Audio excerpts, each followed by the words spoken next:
You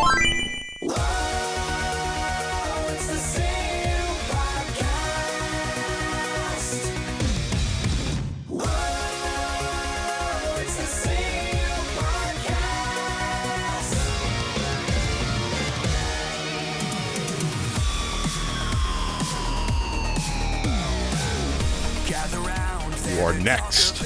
Welcome, everyone, to the Complete Unnecessary podcast for Tuesday, October 13th, 2020. That's Darude shirted. Darude shirted. Yeah. Ian Ferguson. That's me. Hello. And I'm Pat Contry. Today on the show, we'll be talking about maybe a Spider-Verse MCU movie. Maybe. We'll be doing an update on the Intellivision Amico. GameStop partnering with Microsoft. Dreamcast Mini might be on the way, and a couple other things going on, and an interesting book that might harken to our past in the podcast. First, we got wares at ultimatenintendo.com. We got enamel pins. We got certain guidebooks. We got a not for resale Blu-ray and other things, and other things there as well. And we're also now on Anchor. If you're on Podbean, if you're listening to us on Podbean before, last week's episode would not be on there because now it's on Anchor. So go to anchor.fm/thecupodcast. Of course, if you're on iTunes, Stitcher, Google Play, wherever else you listen to your podcasts, Pocket Cast, whatever, it'll be exactly the same. It'll be flawless. You know why? Because I didn't hear any complaints about that. So I'm like, yes. That's good. No complaints is a good thing. But here's the best part about the anchor.fm/thecupodcast. You can leave us an audio message there. So I haven't checked them yet. So for maybe next week, Ian and I will play them. And it could be horrific. They could be funny. But either way, it'll be entertaining. We'll find out, won't we? But nothing too dastardly because they might mark your IP address. If you just, so anyway. And our pal Dexter Morrill has his Kickstarter. Mr. Miyamoto Makes Video Game History. Check it out there if you can. There's 2.5 weeks to go on that if you want to do that. So Ian, GameSpot had some layoffs. Oh, first of all, how was your weekend, buddy? How was it? You made some food? You made some HelloFresh? It was good. Mine and Vonnie's anniversary was on Saturday or Sunday. Or was it? It was Sunday. Yes. So we hung out. We went to Fish Pit for early dinner. Great thing about Fish Pit is it's a small place. I think I've said this before. So if you reserve, you basically have the one seat that's there. So it's like one of the only restaurants you can go to now because it's mostly like takeout and whatnot. Or you can have one seat. You can have like the one seat. It can do like two smaller groups. But yeah, it's nice. So it was nice to be able to go out and get a meal. Got her the Friday the 13th Blu-ray set for our anniversary. That's what she wanted. So. I didn't know she was a Friday the 13th fan. Yep. That's the only slasher film series that I enjoy even a little bit. A little bit Freddy Krueger. I just like the mythology of how thin it is of Friday the 13th. Yeah, I mean, Friday the 13th is fun. I think even the bad ones are, for the most part, pretty fun to watch, except for Jason Goes to Hell is like my least favorite movie of all time. I never saw that one. I hate that movie. I own the final chapter on DVD because that's actually a good movie. It's actually like a good movie regardless of whether or not you like Friday the 13th. The first 4 movies are good.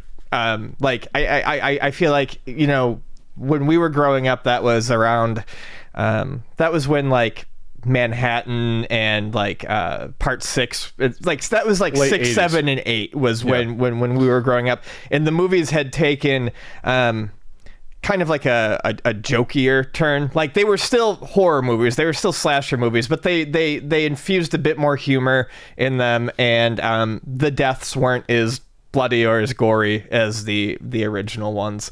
But the first 4 movies in the series do actually tell a story, a pretty decent beginning to end story. It was supposed to be the last one, the final chapter. Like it was. And then realized, you know what? We can make one of these basically a year and make a lot of money because they're not expensive to make horror movies. Right. Like that. So yeah, no, I enjoy them. I think the last time we did a rewatch of the series was like 2-3 years ago. So we're due for another. Plus Friday the 13th, they had the little Tommy Jarvis trilogy, 4, 5, and 6. It's like, how many horror franchises did that with sequels, like actually kept the same character and actually had like some sort of like arc to the character.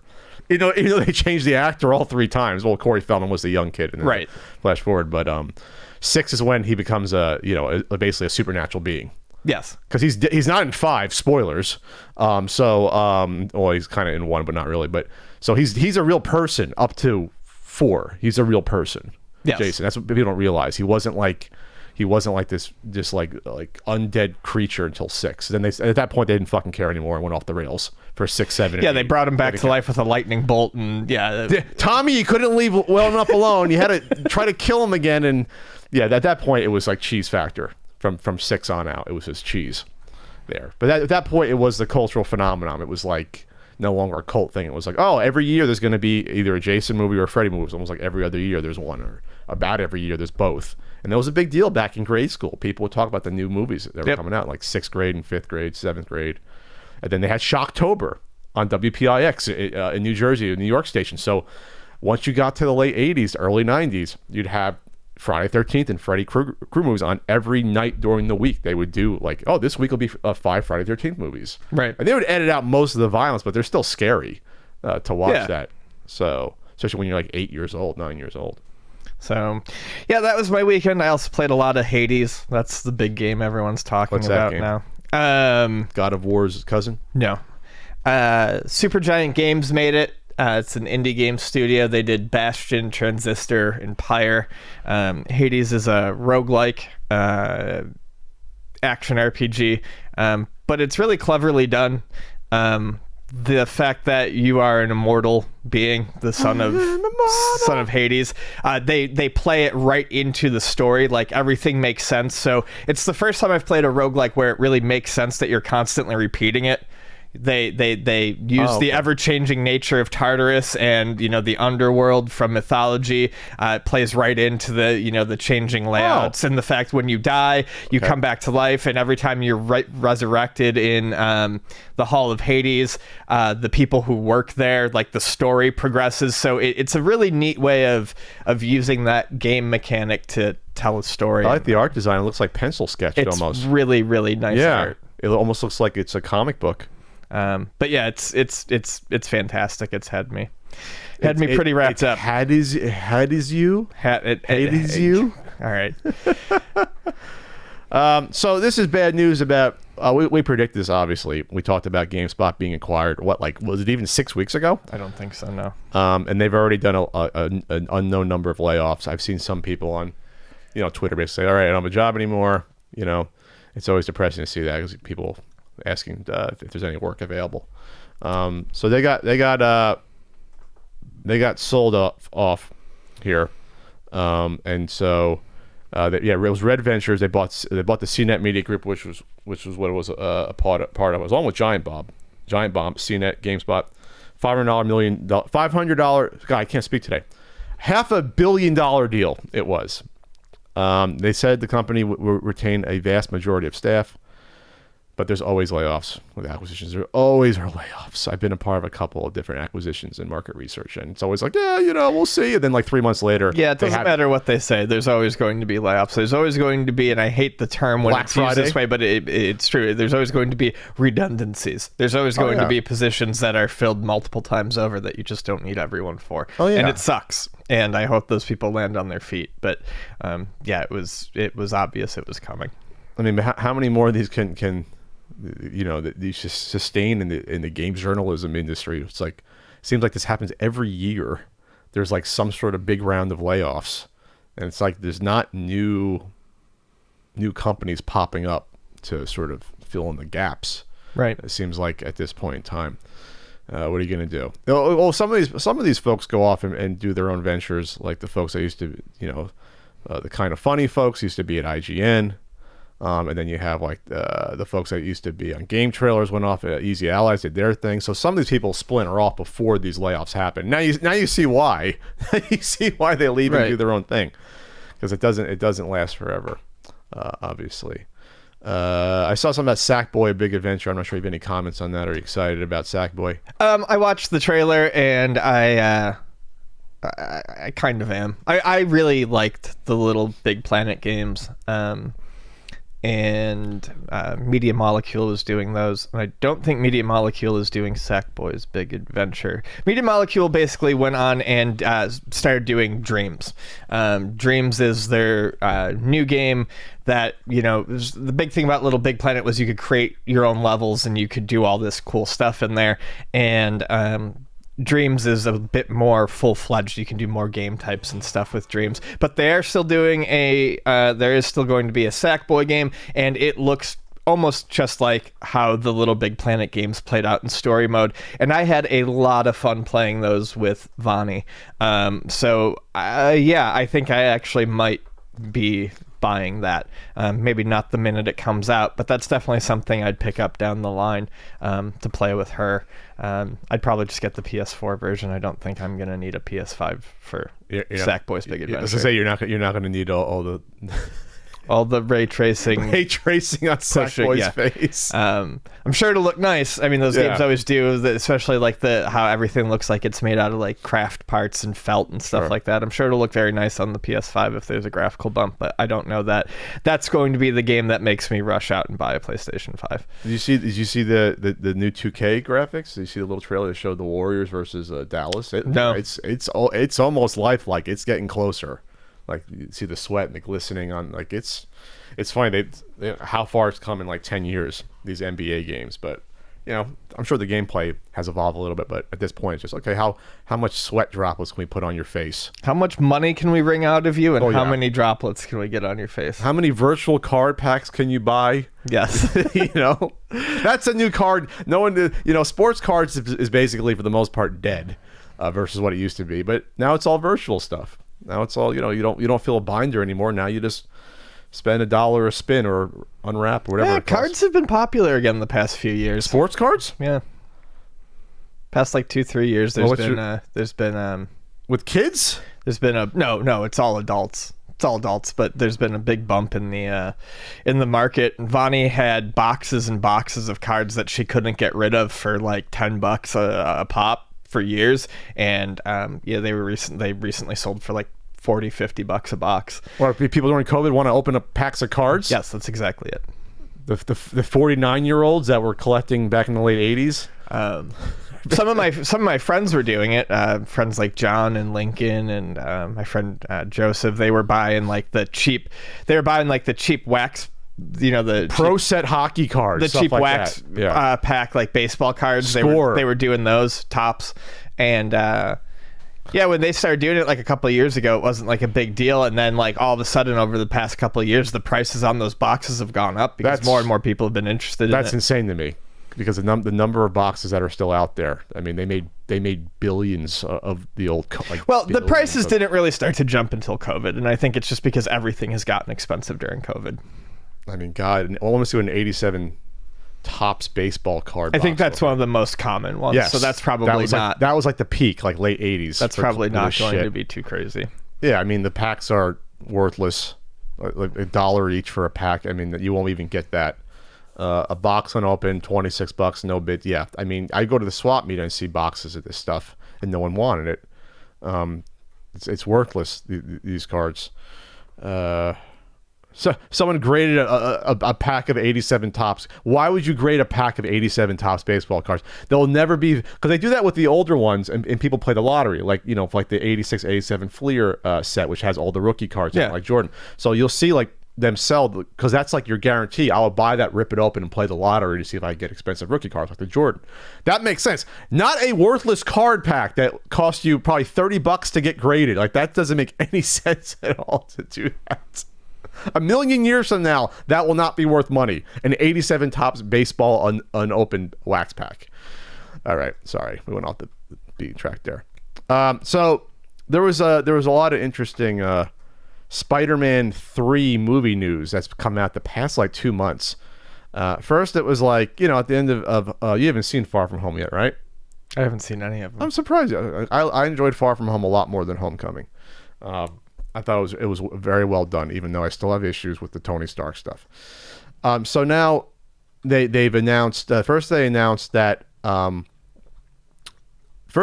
Jamie Foxx was coming back as Electro, right? And that was weird, because okay, that was in the second Andrew Garfield. Because he's in between the two Well, is it two universes. Yeah. Well, yeah, that was not these movies. That was already what, 8 years ago or so. No, Jesus, really? 2014 it was the second one. 2014. Yeah. Was the Amazing Spider-Man 2, which underperformed. It was the Batman and Robin of the Spider-Man movies. There was just so much going on, so many villains crammed in. The Harry Osborn story crammed in. Harry Osborn wasn't in that first Amazing Spider-Man. All of a sudden, hey, you're back. And it was like it was just off the whole movie.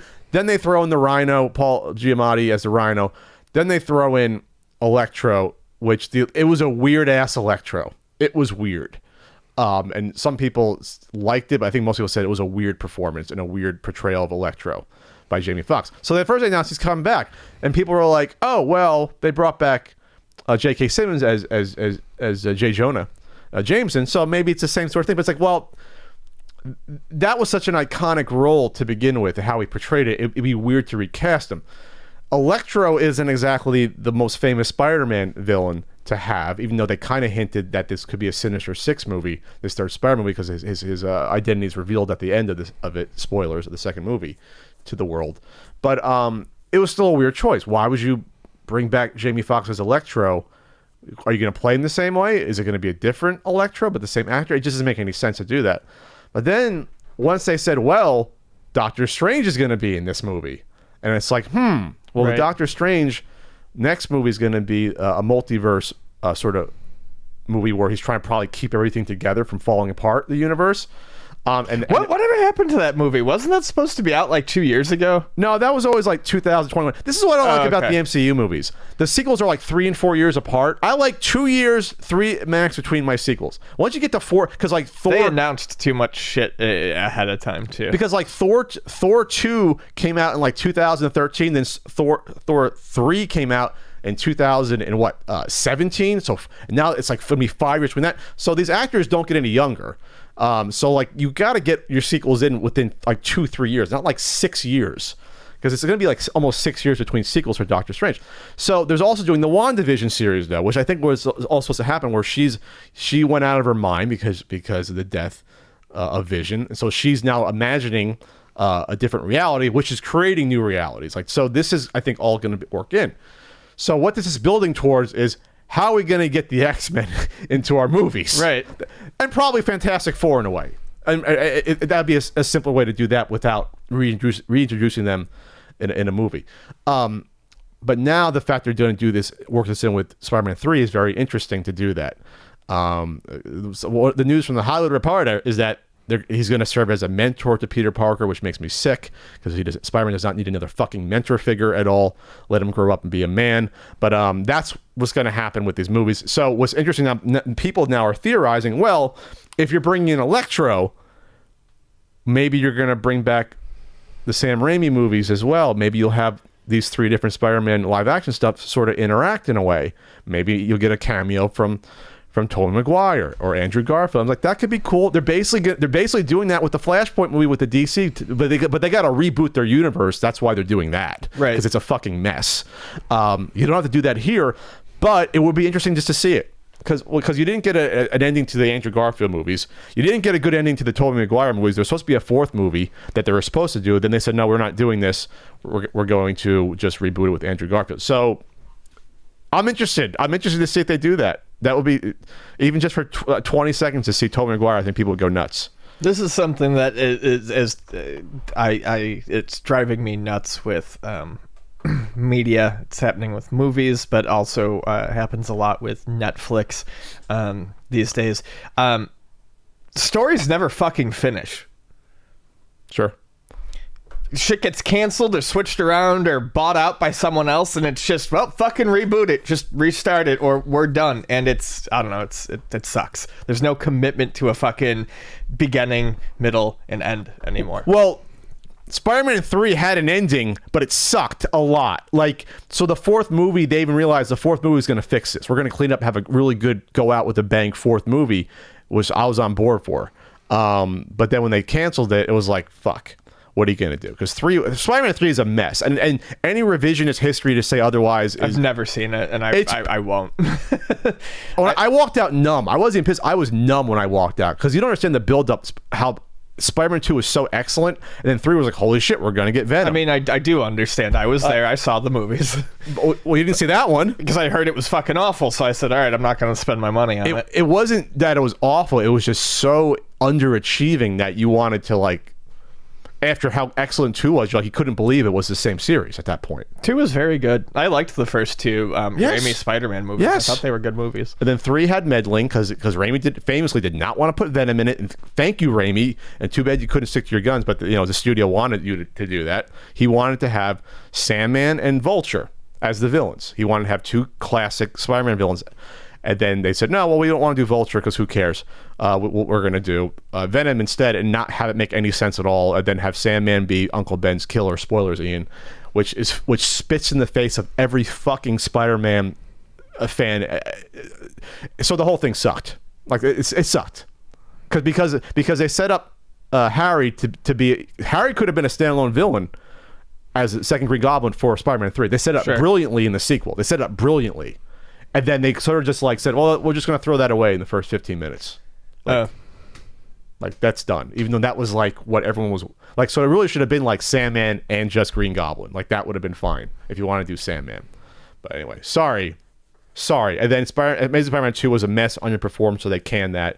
And then they did the deal with Marvel, which was a big deal, and then Disney/Marvel. So end of story there. But anyway, so I'm looking forward to this. I just don't want every Spider-Man movie to now lean on multiple Spider-Man, because I think the second anime movie is going to have multiple Spider-Man again. It's like I'd rather see a Miles Morales standalone movie. I don't need to see 7 different Spider-Man in each movie. Spider-Man is interesting enough as a character to have one guy in the movie, though. I just hope that's not going to be how they do it going forward. That's all. It's a gimmick. It's a fucking gimmick to me. And no more being, how many mentors does Spider-Man need? Jesus Christ. Anyway, sorry about that. It's all right. But I think Doctor Strange could be interesting in a Spider-Man movie.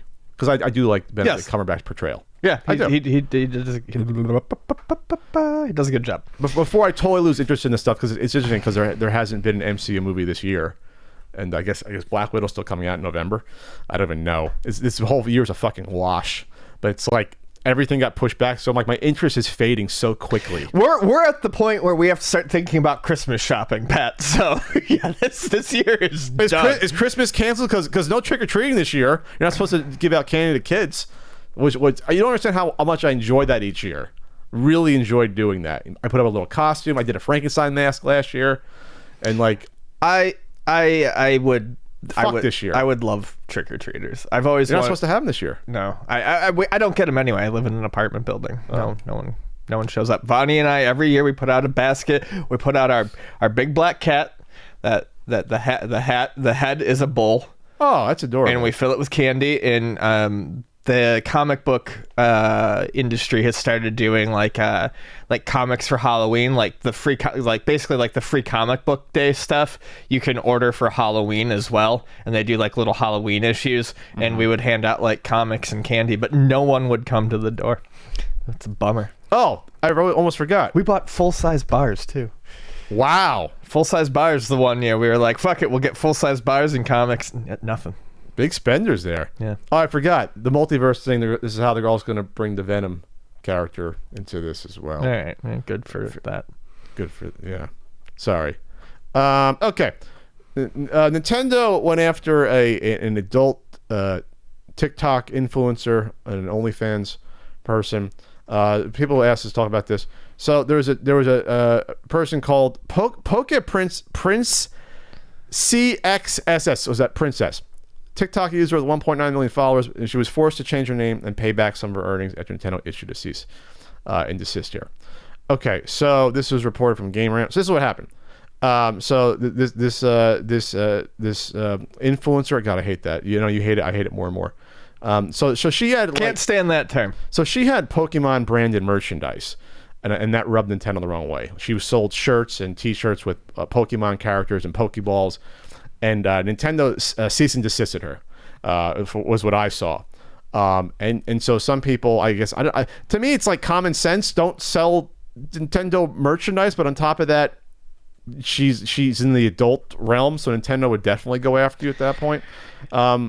Yeah, the Kotaku article points out there are countless other people selling shirts, mugs, and prints featuring Nintendo characters. I think it's the fact that this person is known. Yes, there are lots of websites that have bootleg Pokemon stuff on it. But if you're, if you're a person who's doing Twitch, YouTube, OnlyFans, stuff like that, and you're selling merchandise, your merchandise with that stuff on it, it's just going to get to Nintendo quicker, and they're going to shut it down quicker. Yeah, this isn't a person with like 100 followers. This is a person with tons of followers. So like it's gonna get out there, and I think again the adult angle, Nintendo was definitely like, okay, we have to stamp this out. So she put out a video said I got sued by a giant company. She didn't get sued. That just annoys me because it makes Nintendo out to be the super, super, super bad guy. A cease and desist is basically just saying, hey, knock it off. That's illegal, knock it off. And if you knock it off, they don't go after you. Not holding Nintendo's water here, but it's like, I don't know what else Nintendo would expect them to do in this situation. Well, she says, obviously that really sucks, but from a business standpoint, I have to understand and accept it because I fucked up. Pointing out that she's been using the name for 8 years now, and she didn't understand the law. Okay. She adds, I want to make it clear that I'm not trying to play the victim and only hope to somebody people can learn from. Go away, ads. I'm reading. I only hope to be someone people can learn from and not to make the same mistakes. I still love Nintendo and will forever support them. There you go. I mean, it's not... you can't...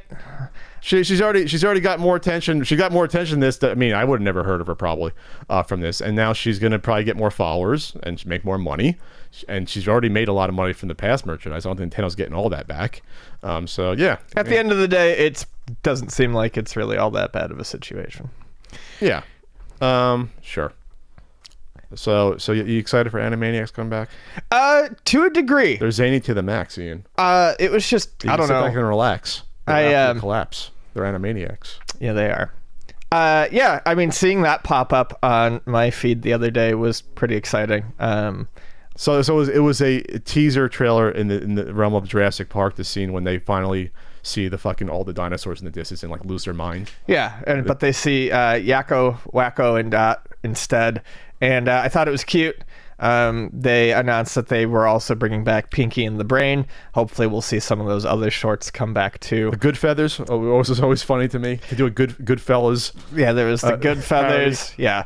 Slappy Squirrel. Slappy. I enjoy Slappy Squirrel. I really liked, for some reason, I liked it was the big dog trying to save the baby. Oh, yeah. That was just adorable. They always did like a medley. There's always like 3 or 4 different segments.